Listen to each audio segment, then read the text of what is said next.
नमस्कार साथियों, मैं हूं आपके साथ समर और आप देख रहे हैं अपने और अपने परिवार की सेहत से जुड़ा ये खास शो मेडिकली स्पीकिंग।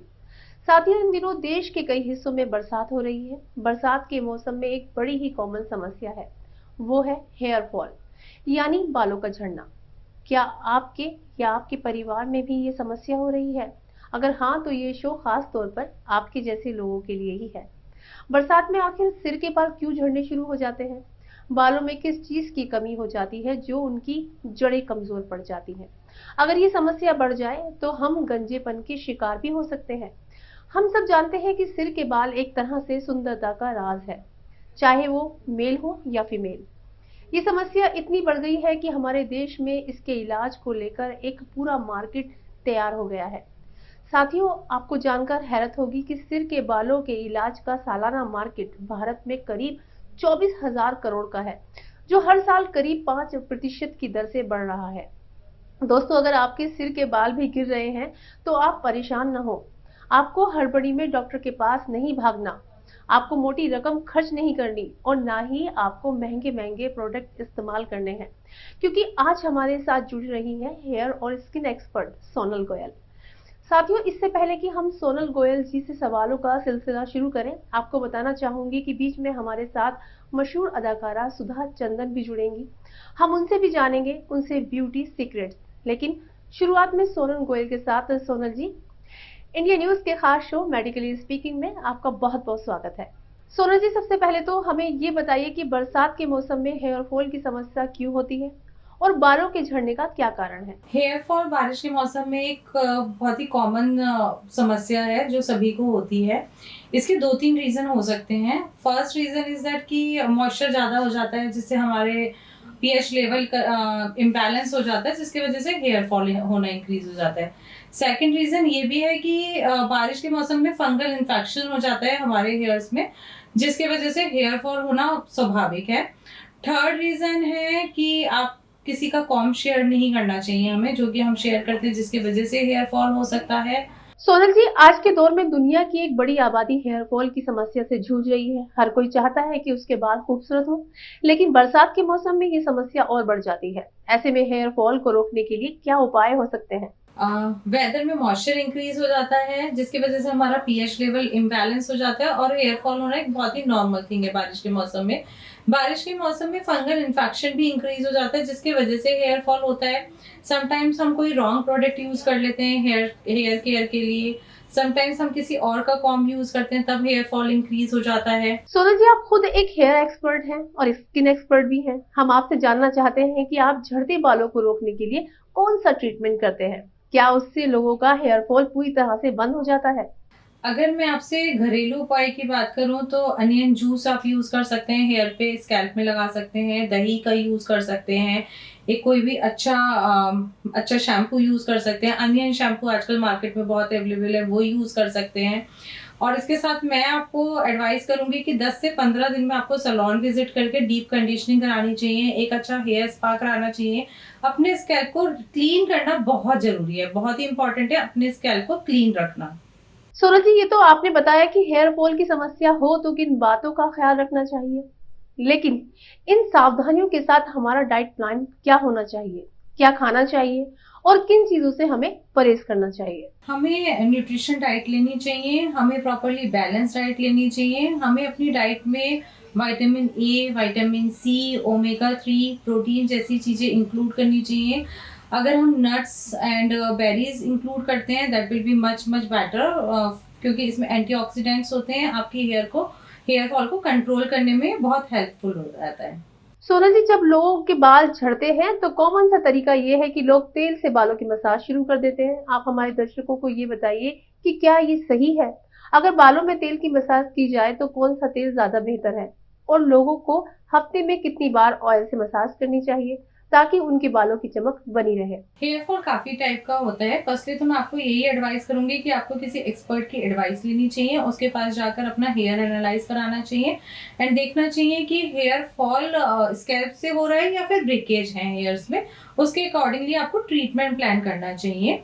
एंड अगर आप ऑयलिंग की बात करते हैं तो मैं अपने अपने मतलब क्लाइंट्स को हमेशा यही सजेस्ट करती हूँ कि अगर ग्रीसी स्कैल्प है आपका तो प्लीज आप ऑयल यूज मत करिए, उसे और ऑयली मत बनाइए। अगर वो और ऑयली होता है तो हेयर फॉल और ज्यादा इंक्रीज हो जाता है।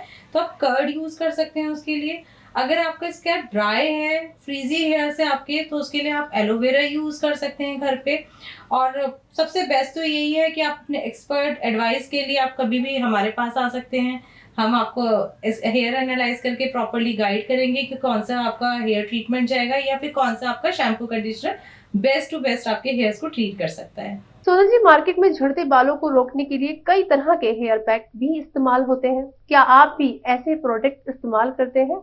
अगर हाँ, तो उनके बारे में पूरी जानकारी आप हमारे दर्शकों को दीजिए। बहुत सारे तरीके के हेयर पैक होते हैं मार्केट में अवेलेबल, बट अगर मैं आपके होम केयर की बात करूं और आपके घर में से ही हेयर पैक की बात करूं तो मेरा एडवाइस यही होगा कि अगर ऑयली एंड ग्रीसी हेयर है और स्कैल्प बहुत ऑयली है आपका, तो मड पैक आप यूज कर सकते हैं।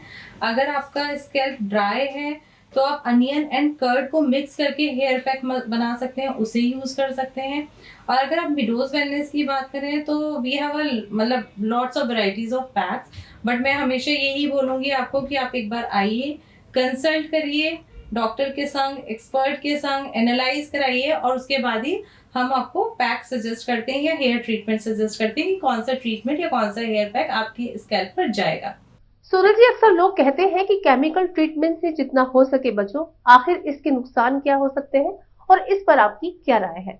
आजकल पॉल्यूशन इतना ज़्यादा है तो केमिकल से बचना तो बहुत ही इम्पॉसिबल है। बट हाँ, केमिकल डेफिनेटली हमारे हेयर को डैमेज तो करता ही है, बट ऐसा भी नहीं है कि हर प्रोडक्ट में केमिकल होता है। अगर आप देखें तो आजकल जो रेशियो बढ़ गया है ग्रे हेयर्स का, बहुत ही छोटी एज से ग्रे हेयर्स होने लगते हैं, जिसे कवर करने के लिए हमें टचअप कराना होता है, हेयर कलर कराना होता है। अब कलर भी दो तरीके के आते हैं, एक होता है अमोनिया कलर, एक होता है अमोनिया फ्री कलर।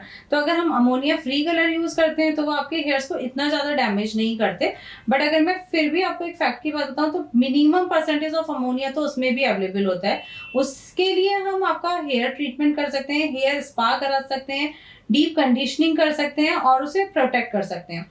और भी बहुत सारी चीजें जो हम करा सकते हैं, लाइक कैराटीन हम करा सकते हैं। कैराटीन प्रोटीन ट्रीटमेंट है जो हमारे हेयर को नरिशमेंट देता है, हमारे फ्रीजीनेस को कम करता है एंड एक शाइनी लुक देता है हमारे हेयर्स को।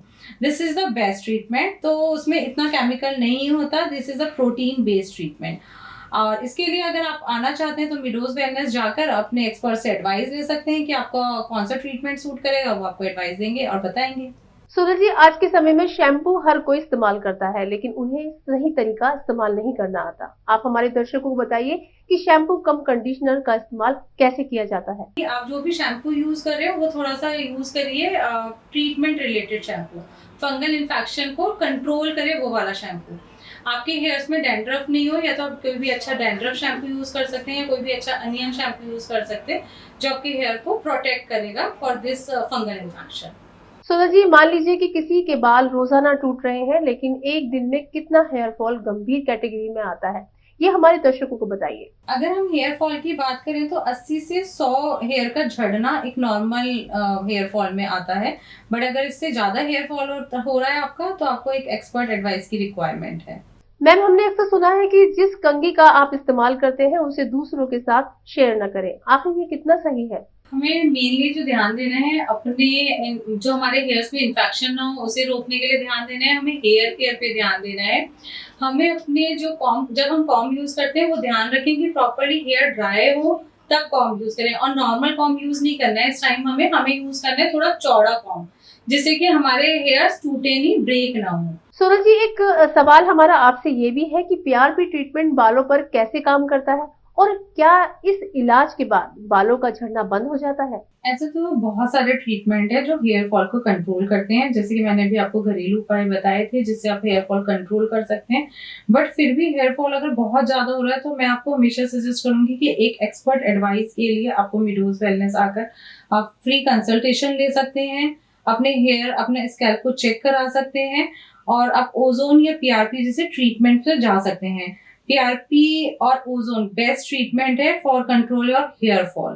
सोनल जी, पुरुष तो रोज अपने बालों को धोते हैं लेकिन महिलाएं नहीं धो पाती। वो हफ्ते में कितनी बार अपने बाल धो सकती हैं, इसके बारे में जरा बताइए। मेल्स के लिए हेयर वॉश करना डेली रूटीन में it's not a big problem, but अगर मैं एक फीमेल की बात करूं तो उसे भी हफ्ते में 2 से 3 बार अपने हेयर वॉश करने चाहिए, क्योंकि स्कैल्प क्लीन करना बहुत ही ज़्यादा इम्पॉर्टेंट है। अगर स्कैल्प क्लीन नहीं होगा तो हेयर फॉल होगा ही होगा। तो हमें स्कैल्प क्लीन करने के लिए हफ्ते में 2 से 3 बार एक अच्छे शैम्पू से या एक अच्छे कंडीशनर का यूज करके अपने स्कैल्प को क्लीन रखना बहुत इम्पॉर्टेंट है। सोनल जी, आप अपने आउटलेट पर बालों के ट्रीटमेंट के लिए कौन-कौन से ट्रीटमेंट देती हैं और बालों के ट्रीटमेंट में आपका सबसे फेवरेट और असरदार ट्रीटमेंट कौन सा है? ऐसे तो हमारे पास बहुत सारे सॉल्यूशंस हैं। पीआरपी है, ओजोन हेयर ट्रीटमेंट है, आयुर्वेदा हेयर ट्रीटमेंट है। We have a lots of treatment in Meadows, but हम ऐसे पहले फर्स्टली हम एनालाइज करते हैं हेयर को, स्कैल्प चेक करते हैं, उसके बाद ही हम क्लाइंट्स को सजेस्ट करते हैं कि कौन सा हेयर ट्रीटमेंट आप पर जाएगा। सोनल जी, आपने हेयर फॉल को कंट्रोल करने की असरदार जानकारी हमारे साथ शेयर की। आप अपनी ओर से हेयर ट्रांसप्लांट पर हमारे दर्शकों को कुछ और राय देना चाहेंगी? स्किन केयर की बात करें चाहे हेयर केयर की बात करें, हमें एक स्पेशलाइज्ड सजेशन की हमेशा से रिक्वायरमेंट रहती है, स्पेशल एडवाइस की हमेशा रिक्वायरमेंट रहती है। अगर आप स्पेशल एडवाइस के संग चलेंगे तो ऑब्वियसली ट्रीटमेंट बेटर ही होगा और रिजल्ट भी उस हिसाब से बेटर होंगे। इसीलिए हम यहाँ पर आपके लिए अवेलेबल हैं। आप जहाँ पर भी नियर बाय, जो भी आपके नियर बाय सेंटर है, मिडोज वेलनेस में जाकर फ्री कंसल्टेशन के लिए अप्रोच कर सकते हैं, हमारे डॉक्टर से मिल सकते हैं। They will advise you, they will guide you properly, they will analyse your skin, your hair, and आपको बेस्ट से बेस्ट सजेशन हम लोग देने के लिए ही बैठे हैं यहाँ पर। Thank you very much. Sonal ji, hair fall से जुड़ी इतनी अहम जानकारी देने के लिए आपका बहुत बहुत शुक्रिया। यकीनन आपकी दी हुई जानकारी बहुत लोगों के काम आएगी। साथियों, अब हम आपको मिलवाते हैं मशहूर अदाकारा सुधा चंदन जी से और उनसे जानते हैं उनके फिटनेस और ब्यूटी के राज। सुधा चंदन जी, हमारे शो मेडिकली स्पीकिंग में आपका स्वागत है। सुधा जी, आप इतनी खूबसूरत हैं। सबसे पहले आप हमारे दर्शकों को ये बताइए कि आप अपनी स्किन का किस प्रकार ख्याल रखती हैं? वेल, खूबसूरती का राज ये है, सबसे पहले बेसिक इंपॉर्टेंस ये है कि आप हमेशा खुश रहिए। I think when you are happy from within, वो आपकी स्किन पे ग्लो करता है। लेकिन इसका मतलब ये नहीं कि आप अपनी स्किन का ख्याल ना रखें। सिर्फ खुशी खुशी महसूस करने से स्किन ठीक नहीं रहता। इट्स वेरी इंपॉर्टेंट कि आप अपनी स्किन का बहुत अच्छे तरह से केयर करें, खासतौर से हम जैसे एक्टर लोग, क्योंकि द प्रोफेशनल डिमांड्स की हम जगह जगह घूम रहे हैं, वेदर चेंज है, प्लेस चेंज है, पानी की चेंज है, तो इट्स वेरी इंपॉर्टेंट फॉर एक तो आपके डाइट में आप कंट्रोल कीजिए, आप प्रॉपर 7 आवर्स ऑफ स्लीप जरूरी है, एंड आई थिंक इन सब के बाद it's very important that you have a medical expertise. मतलब एक वो सेंटर हो जहां पर आप जाके दिल की बातें दिल खोल कर आप बात कर सकते हो। They always say you should never lie to your doctor. So एक ऐसी जगह मैं आई हूँ, मेडोज वेलनेस क्लिनिक, जहाँ पर मैं आके अपने दिल अपना दुखड़ा रोती हूँ और कहती हूँ कि भैया ऐसी प्रॉब्लम है, वैसी प्रॉब्लम है, और वो हंसते हुए कहते हैं कि आप टेंशन क्यों ले रहे हैं, आप सही जगह आए हैं, we are there for you, मैं हूँ ना।